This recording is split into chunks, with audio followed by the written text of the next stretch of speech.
Sacramento County, California, the summer of 1976. A young woman wakes in the dark to the sound of breathing. A flashlight is shining in her face. A man stands at the foot of her bed wearing a ski mask holding a knife.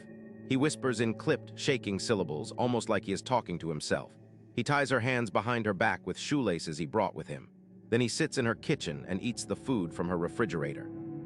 That detail, the meal in the kitchen, would repeat in attack after attack. Investigators noticed it. They could not explain it. And we will get to why that single behavior unlocked the entire psychological profile in a moment, because that is where this case gets counterintuitive. For 10 years, this man stalked California with an almost military precision. He cased neighborhoods in advance. He cut phone lines. He stacked dishes on the backs of his victims so he would hear if they moved. He whispered the same threats, often word for word, across hundreds of miles and dozens of separate crimes. Detectives in 3 different regions of the state were chasing what they believed were 3 different criminals. They were wrong. It was one man. And here is the first open question that drove this investigation for 4 decades. How does a single offender commit this many crimes across this much geography, leave behind biological evidence at multiple scenes, and still remain completely unidentified into the 21st century? If this case is gripping you, save this video. You will want to come back to this one because the breakthrough, when it finally came, did not come from a detective at all. Earliest confirmed crimes in the series began in Visalia, California in 1974. A burglar was breaking into homes, stealing trivial items, a single earring, a wedding photo, a piggy bank, and leaving behind valuables. Police called him the Visalia Ransacker. In September of 1975, a journalism professor named Claude Snelling was shot and killed trying to stop the same intruder from abducting his daughter. The ransacker vanished from Visalia shortly after. Months later, 200 miles north in Sacramento County, the East Area rapist began his attacks.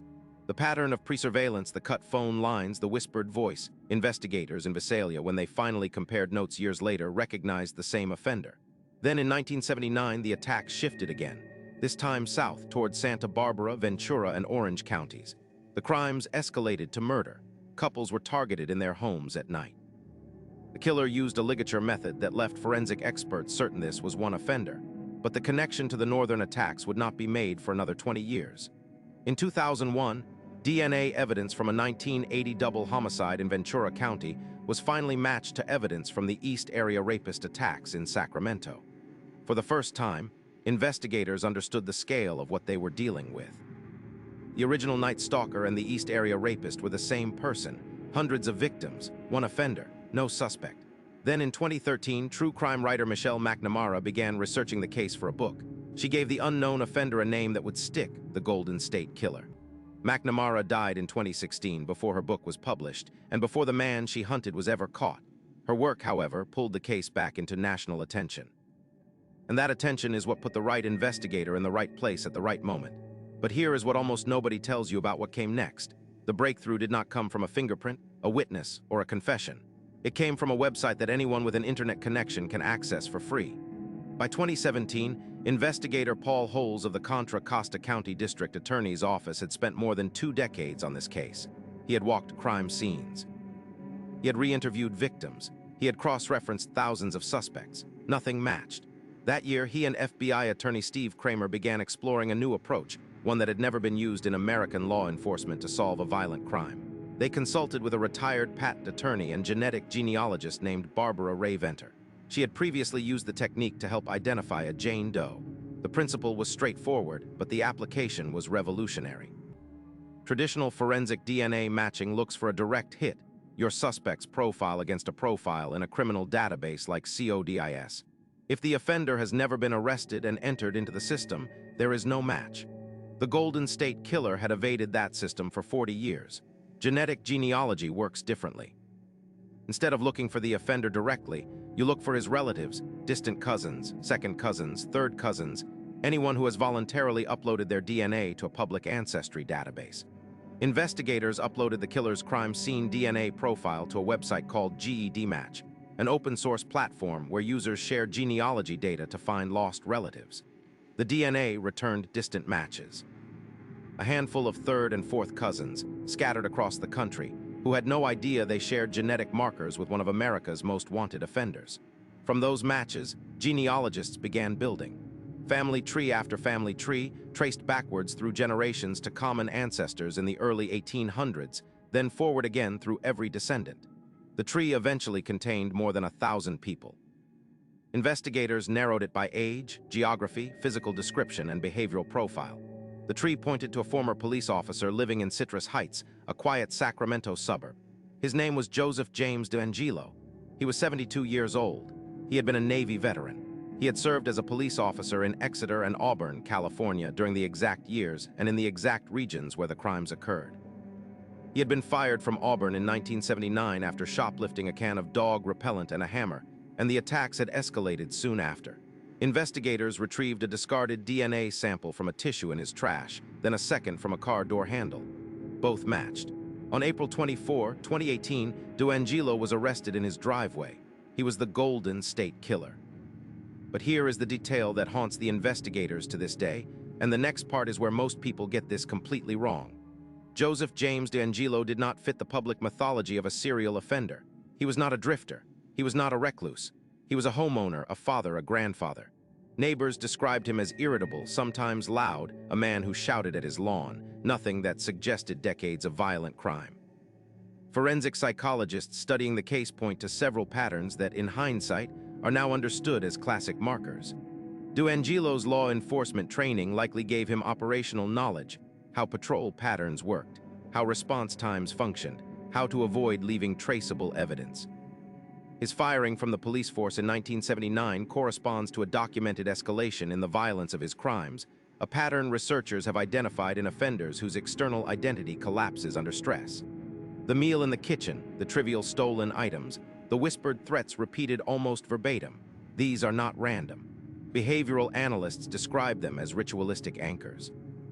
They are how the offender maintained psychological control between attacks, replaying the rituals in his mind for years afterward. The stolen earrings and wedding photos were not for value. They were trophies, physical anchors to a memory the offender returned to obsessively. What makes the DeAngelo case psychologically unique is the abrupt cessation. The crimes appear to have stopped in 1986. He was not in prison. He was not hospitalized. He simply stopped, and for 32 years, he lived as an ordinary retiree. This pattern has forced researchers to reconsider long-standing assumptions about whether serial offenders can voluntarily desist. Most cannot. DeAngelo apparently did. Whether he truly stopped or simply became more careful is something investigators are still examining today. On June 29, 2020, Joseph James DeAngelo pleaded guilty to 13 counts of first-degree murder and admitted to dozens of additional rapes for which the statute of limitations had expired. He was sentenced to multiple consecutive life terms without the possibility of parole. 44 years. From the first ransacked home in Visalia in 1974 to the handcuffs in a Citrus Heights driveway in 2018. And the entire time, the answer was sitting in a publicly searchable database, waiting for someone to think to look for it. CTA 1213 Min. If this is the kind of case that keeps you up at night, the slow, methodical unraveling of decades of silence, subscribe and hit the bell icon. A new case every day. Real investigations, real forensics, real breakthroughs the headlines never explained. And drop this in the comments. If you had been one of the distant cousins whose DNA matched the killer, would you have wanted to know? It is a question that millions of GED match users have now had to ask themselves. But that is only half the story, because the genetic genealogy revolution that caught DeAngelo has now reopened cold cases in nearly every state, and the next one is where it gets even stranger. Outro 1315 Min. The Golden State Killer case did not just close a 44-year manhunt, it rewrote the playbook. Since DeAngelo's arrest, investigative genetic genealogy has been used to identify suspects in more than 800 cold cases across the United States and beyond. Killers who believed they had escaped because their DNA was never in a criminal database are being identified through the DNA of relatives they have never met. Some of them died decades ago. Some of them are still alive, still walking, still believing they got away. What this case reveals is not just the persistence of one investigator or the brilliance of one genealogist. It is something deeper. It is the quiet reality that the past is no longer truly past. Every cold case file ever closed without an answer is now potentially an open case again. Every ghost has a family, and every family has a tree. This hit the video next on your screen, the case of the Phantom Killer, identified 33 years later through a single piece of evidence almost discarded by investigators, will make even more sense now. That one is where the science of forensic patience truly begins. For 44 years, the Golden State Killer was a ghost. 13 murders, more than 50 sexual assaults, over 120 burglaries across 10 California counties, and not a single confirmed name. Then, in April 2018, investigators arrested 72-year-old Joseph James D'Angelo in his driveway in Citrus Heights, California. The breakthrough did not come from a witness, a fingerprint, or a confession. It came from a public genealogy database that anyone in the world can access for free.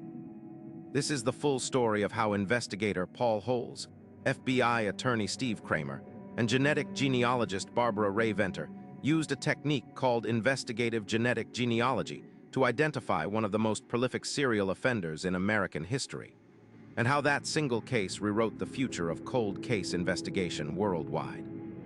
Timestamps: 00, 00 the question nobody could answer, 00, 45 the setup, a decade of terror, 03, 00 the crimes, 3 killers, 1 man, 06, 00 the investigation, a genealogical breakthrough, 09, 00 the psychology of Joseph D'Angelo, 12, 00 why this case changed everything, 13, 00 the cold case is still waiting. Subscribe and hit the bell icon for a new case every day.